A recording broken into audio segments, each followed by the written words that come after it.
अस्सलाम वालेकुम students, how are you all. आज से हम अपना सेकंड टर्म स्टार्ट कर रहे हैं। फर्स्ट टर्म आप लोगों का कंप्लीट हो चुका है। आपके सेकंड टर्म का तमाम काम आप लोग अपनी कॉपीज और रजिस्टर्स के अंदर करेंगे। मैथ्स के लिए आप लोगों को कोर्स में ही रजिस्टर मिला होगा। मैथ्स का काम आप लोग सारा अपना रजिस्टर के अंदर करेंगे। सबसे पहले आप लोग फर्स्ट पेज छोड़ देंगे सारा नाम वगैरह के लिए, जैसे कि आप लोग स्कूल में करते हैं, बिल्कुल वैसे ही काम करेंगे। सबसे पहले आप लोग सेकंड टर्म की हेडिंग डालेंगे। सेकंड टर्म की हेडिंग के बाद आप लोग चैप्टर की हेडिंग डालेंगे और फिर वहां से काम स्टार्ट शुरू करेंगे। ठीक है। आप लोगों के सेकंड टर्म का फर्स्ट चैप्टर चैप्टर नंबर 1 है, जिसका नाम है ऑपरेशन ऑन सेट्स। इस चैप्टर को हम अपने फर्स्ट टर्म में भी देख चुके हैं, लेकिन उसके अंदर हमने इसके शुरू के कुछ पार्ट्स किए थे। अब जो बाकी के रिमेनिंग पार्ट्स हैं वो हम सेकंड टर्म के अंदर करेंगे। ठीक है। तो इस चैप्टर के अंदर आपके पास क्वेश्चन नंबर 7, 8, 9, 11 और 12 शामिल है। ठीक है। तो ज्यादा कुछ समझने वाली बात नहीं है, सारे बिल्कुल वैसी क्वेश्चन है जैसे कि हम फर्स्ट टर्म में सीख चुके हैं। अगर कोई डिफिकल्टी हो आपको इस वीडियो के अंदर तो अच्छा, अगर आप लोगों ने पहले टर्म की वीडियो नहीं देखी है और कहीं से देख के काम किया है तो सबसे पहले जरूरी है कि आप उसको देख लीजिए, ताकि उसके अंदर मैंने बहुत बेसिक चीजें समझाई हुई हैं। आप लोग पहले वहां से उसको सीखिए और उसके बाद ये वाली वीडियो देखिएगा। ठीक है। अच्छा, तो हम लोग आज के इस लेक्चर के अंदर सिर्फ रिवाइज करेंगे कि हमने क्या क्या पढ़ लिया, और एक दो क्वेश्चंस ऐसे हैं जो आप लोगों के लिए न्यू होंगे तो उनको आपने जरा गौर से देखना है। ठीक है। तो चैप्टर नंबर 1 है हमारा ऑपरेशन ऑन सेट्स। तो चलिए बढ़ते हैं अपने चैप्टर की तरफ। सबसे पहला आपका क्वेश्चन है क्वेश्चन नंबर 7। क्वेश्चन नंबर 7 में आपके पास गिवन है if U is equals to उसका सेट, ए का सेट, बी का सेट, सी का सेट और डी का सेट। फाइंड करने के लिए उन्होंने पार्ट नंबर 1 में दिया हुआ है ए यूनियन बी। अब यूनियन के अंदर हम क्या करते हैं और इंटरसेक्शन के अंदर हम क्या करते हैं, पहले तो ये बात कर लेते हैं। यूनियन के अंदर हम अरेंज करते हैं, यानी कि अगर हमारे पास दो सेट्स मौजूद हैं तो दोनों सेट्स के अंदर जो जो एलिमेंट्स मौजूद हैं उन तमाम एलिमेंट्स को हम अरेंज करके लिख देंगे। इंटरसेक्शन के अंदर हम क्या करते हैं, इंटरसेक्शन के अंदर हम ये करते हैं कि दोनों सेट्स के अंदर हमारे पास जो भी एलिमेंट्स मौजूद हैं उन एलिमेंट्स के अंदर जो भी चीज कॉमन है वो उसका आंसर है। ठीक है। तो ए यूनियन बी लिखा हुआ है। सबसे पहले हमने क्या करना है, सॉल्यूशन की हेडिंग डालनी है ए यूनियन बी बराबर है। अब यहाँ पे देखिए ए यूनियन बी, पहले ए लिखा हुआ है तो ए का सेट आएगा जो कि क्वेश्चन के अंदर पहले से ही गिवन है। उसके बाद यूनियन की साइन है, उसके बाद हमने यूनियन लगा दिया। उसके बाद लिखा हुआ है बी, तो उसके बाद आएगा बी का सेट। अब यूनियन में हम क्या करते हैं, दोनों सेट के अंदर जो भी एलिमेंट्स मौजूद हैं उसको हम ऐसे उतार लेते हैं अरेंज करके। ठीक है। यानी कि लाइन वाइज अरेंज करते हैं, जैसे कि आपने पढ़ा हुआ उसकी सीक्वेंस से बिल्कुल वैसी है। तो यहाँ पे हम क्या लिखेंगे, 0, 1, 2, 3, 4, 5, 6, 7, 8, 9। ठीक है। तो ये आपका आंसर आ गया। पहले पढ़ा हुआ है आपने, इसीलिए इतने ज्यादा इसके अंदर हम कोई इतना टाइम नहीं लगाएंगे। ठीक है। इसके बाद दूसरा इसका पार्ट देख लेते हैं। अच्छा, जो पार्ट्स मैं करवाऊंगी वो तो करने ही करने हैं और जो मैंने नहीं करवाए वो भी आपने करने हैं। ठीक है। तो अच्छा, इसका पार्ट नंबर 4 है एक कॉम्प्लीमेंट। कॉम्प्लीमेंट मैंने आप लोगों को पहले भी बताया था, कॉम्प्लीमेंट क्या चीज होती है, यूनिवर्सल सेट के अंदर से हम उस सेट को माइनस करवा देते हैं जो कि गिवन होता है। अब लिखा हुआ है ए कॉम्प्लीमेंट, तो यूनिवर्सल सेट में से हम किसको माइनस करवाएंगे, ए के सेट को माइनस करवाएंगे। और यूनिवर्सल सेट क्या चीज है, ये जो सबसे पहला हमारा सेट गिवन है ये है यूनिवर्सल सेट। और यूनिवर्सल सेट सबसे बड़ा सेट होता है।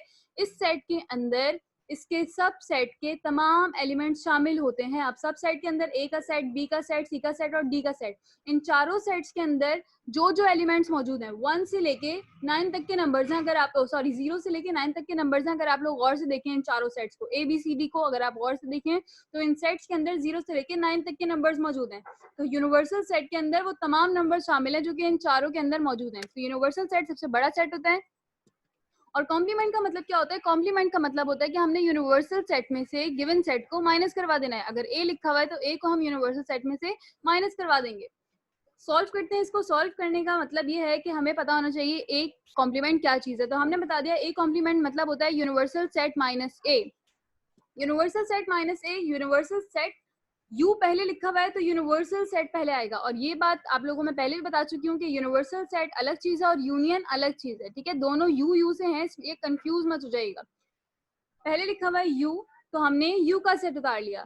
फिर है माइनस, तो माइनस की साइन लगा दी। फिर लिखा हुआ है ए, तो ए का सेट उतार लिया जो कि क्वेश्चन के अंदर पहले से ही गिवन है।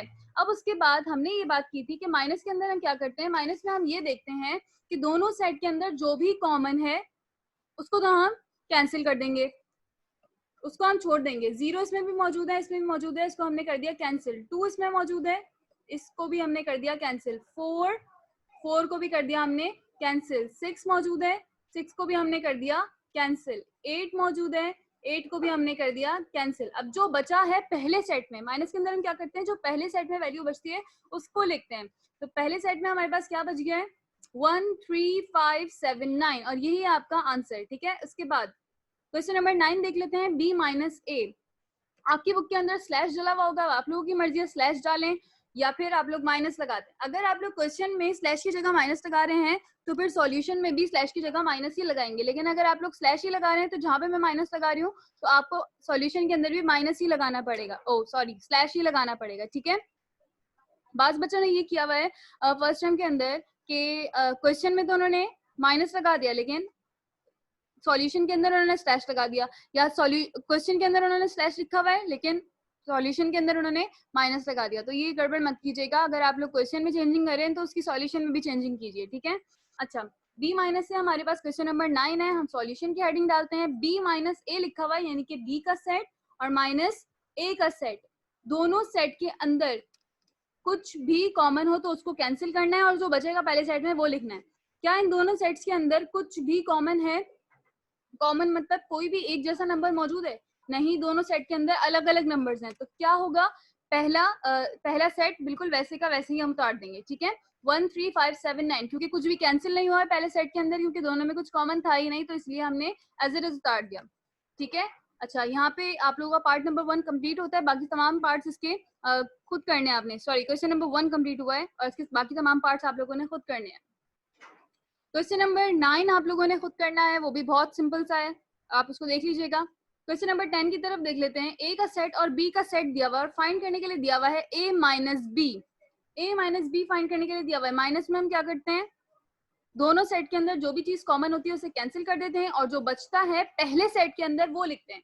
अब इन दोनों के अंदर क्या क्या चीजें कॉमन है हम ये देख लेते हैं, इन दोनों के अंदर क्या क्या चीजें कॉमन है, ई कॉमन है, ई काट दिया, बी कॉमन है, बी भी कैंसिल कर दिया। ठीक है, ये कर दिया मैंने कैंसिल। अच्छा, और कुछ कॉमन नहीं है, जी नहीं, और कुछ भी कॉमन नहीं है, तो पहले सेट के अंदर क्या क्या बचा, ए सी डी, तो हमने क्या लिखा ए सी डी। अब यहाँ पे मिस्टेक हुई हुई है, आपने इसको देख लेना है, आप बी नहीं लिखेंगे। ठीक है, अच्छा तो इसका आंसर क्या आएगा, ए सी डी। चलिए नेक्स्ट की तरफ बढ़ते हैं।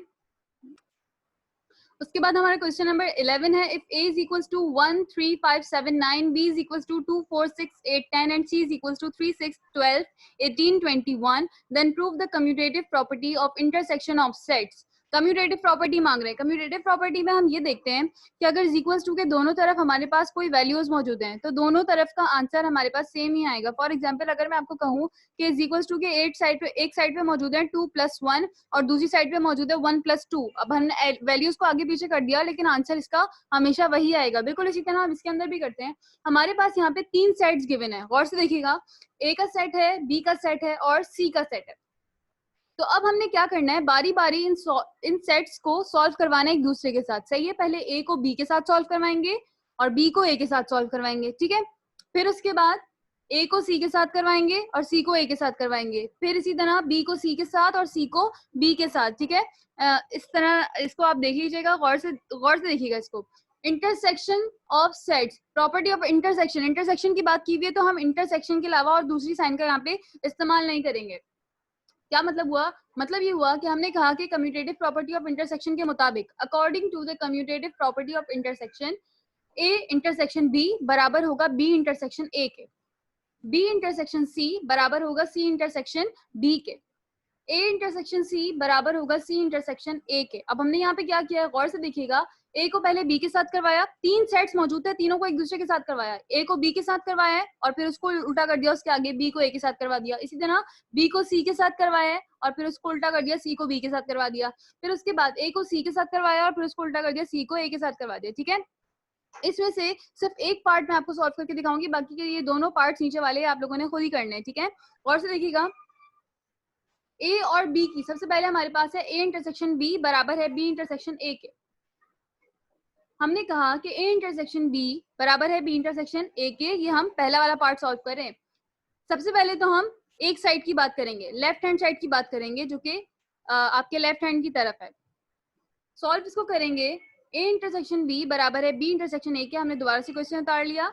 उसके बाद हमने कहा कि taking L H S, L H S मतलब लेफ्ट हैंड साइड, सबसे पहले हम लेफ्ट हैंड साइड लेंगे और लेफ्ट हैंड साइड पे हमारे पास क्या मौजूद है, A intersection B. Left hand side पे हमारे पास क्या मौजूद है, ए इंटरसेक्शन बी, ये हमारे पास लेफ्ट हैंड साइड पे मौजूद है।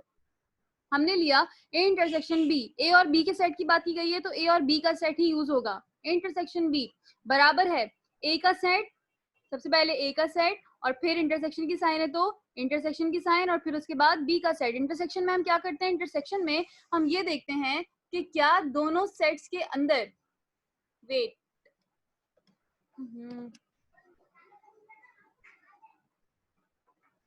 इंटरसेक्शन में हम ये देखते हैं कि दोनों सेट्स के अंदर क्या क्या चीजें कॉमन है। क्या यहाँ पे कुछ कॉमन नजर आ रहा है, कुछ भी कॉमन नहीं है। और जब कुछ भी कॉमन नहीं है तो इसका मतलब ये है कि यहाँ पे क्या आएगा, यहाँ पे खाली सेट आएगा। अब ये काम तो पहले भी हो चुका है, अभी हमने माइनस में लिखा था, माइनस में हमने ये देखा था कि अगर दोनों सेट के अंदर कुछ भी कॉमन नहीं था तो हमने पहला सेट उतार दिया। ऐसा हमने क्यों किया था, ऐसा हमने इसलिए किया था क्योंकि दोनों सेट के अंदर उसके अंदर कुछ भी कॉमन नहीं था।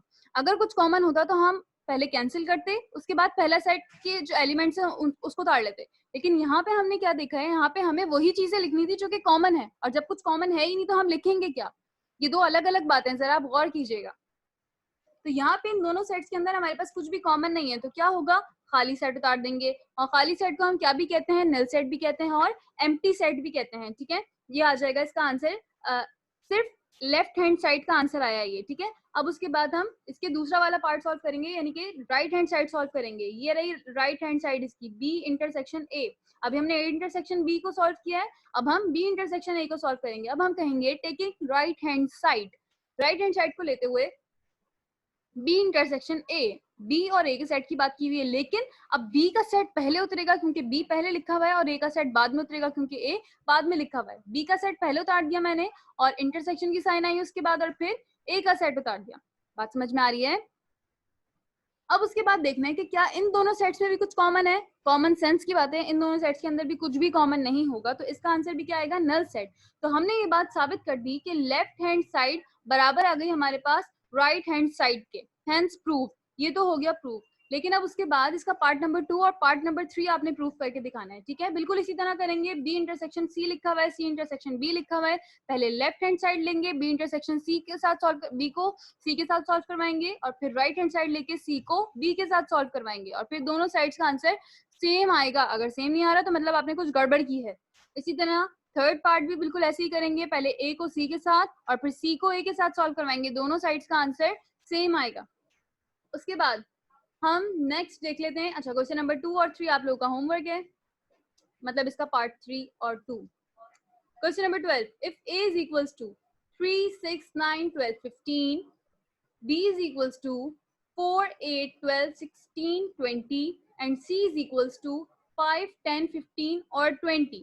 अब यहाँ पे हमने क्या प्रूफ करना है, एसोसिएटिव प्रॉपर्टी। अभी हमने क्या किया था, कम्यूटेटिव प्रॉपर्टी, और अब हम क्या कर रहे हैं, associative property of union of sets. अभी हमने इंटरसेक्शन की कम्यूटेटिव प्रॉपर्टी की थी, अब हम एसोसिएटिव प्रॉपर्टी कर रहे हैं यूनियन की।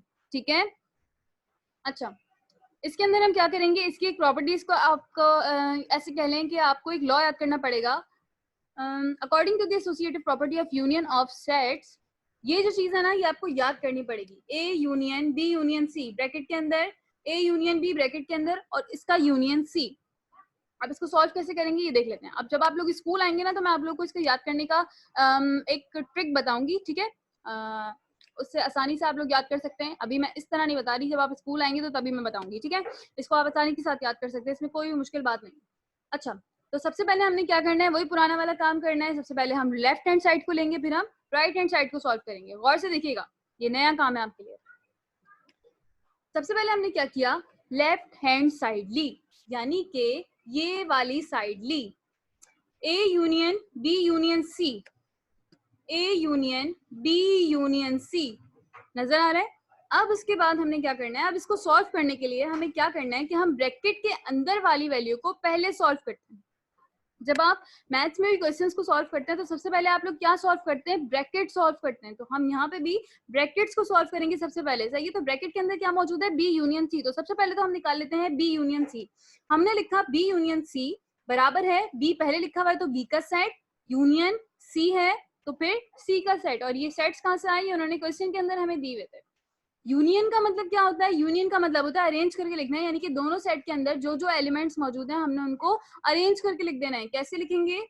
4 है फिर 5 है, 4 के बाद 5 आता है ना। जब आपने 1 2 3 पढ़ी थी नर्सरी में तो आप लोगों को क्या सिखाया गया था? 4 के बाद 5 आता है, तो 4 के बाद 8 तो नहीं लिख सकते हम, तो 4 के बाद 5 लिखेंगे। इन दोनों सेट के अंदर जो भी मौजूद है उसको अरेंज करके लिखना है, तरतीब से लिखना है, ठीक है, सारे एलिमेंट्स, अगर वो रिपीट ना हो रहे हो तो इसका आंसर क्या आएगा? 4 5 8 10 12 15 16 और 20, ठीक है। तो ये तो आ गया हमारे पास ब्रैकेट के अंदर वाली वैल्यू का आंसर। ब्रैकेट के अंदर वाली वैल्यू का आंसर निकाले हमने सिर्फ। अब हम इस पूरी चीज को सॉल्व करते हैं। कैसे सॉल्व करेंगे? A union B union C लिखेंगे। A union B union C बराबर है, अब ए लिखा हुआ है तो पहले ए का सेट आएगा, उसके बाद यू लिखा हुआ है तो यू लिखेंगे, उसके बाद लिखा हुआ है बी यूनियन सी, और ये बी यूनियन सी कहाँ से आया? ये बी यूनियन सी यहाँ से आया कि हमने अभी अभी बी यूनियन सी की वैल्यू निकाल ली है, तो अब हम बी यूनियन सी की वही वाली वैल्यू लिखेंगे जो कि हमने निकाल ली है। बात समझ में आ रही है? अब उसके बाद क्या करना है? अब उसके बाद इन दोनों साइड्स के अंदर जो जो एलिमेंट्स मौजूद हैं उन तमाम एलिमेंट्स को हम अरेंज करके लिख देंगे, तरतीब से लिख देंगे। 3 पहले लिखेंगे, फिर 4 5 6 8 9 10 12 15 16 और 20। ये तो आ गया हमारे पास लेफ्ट हैंड साइड का आंसर। इसी तरह हम राइट हैंड साइड का भी आंसर निकालेंगे, ठीक है। राइट हैंड साइड पे हमारे पास क्या मौजूद है? A union B union C, और ब्रैकेट के अंदर क्या है? A union B. तो हम लिखते हैं taking right hand side A union B union C, bracket के अंदर ए यूनियन बी है, और हम सबसे पहले क्या सॉल्व करते हैं? ब्रैकेट के अंदर वाली वैल्यू को सॉल्व करते हैं। तो हमने ब्रैकेट के अंदर वाली वैल्यू में मौजूद था ए यूनियन बी, ए पहले लिखा हुआ था, हमने ए का सेट पहले उतार लिया जो कि क्वेश्चन के अंदर गिवन है, उसके बाद यूनियन लगा हुआ है तो हमने यूनियन लगा दिया, बी लिखा हुआ है तो बी का सेट आ गया। अब उसके बाद इन दोनों सेट्स को आपने क्या करना है? अरेंज करके लिख देना है। कैसे अरेंज करेंगे? ऐसे अरेंज करेंगे, 3 4 6 8 9 12 15 16 20, इन दोनों सेट के अंदर जो जो चीजें मौजूद थी वो इसके सेट के अंदर आ गई, ठीक है। अब उसके बाद हम ये वाली पूरी वैल्यू सॉल्व करेंगे। ए यूनियन बी हमने निकाल लिया, अब इसके साथ हम यूनियन सी निकालेंगे। ए यूनियन बी की वैल्यू हमने निकाल ली है, अब यूनियन सी निकालते हैं।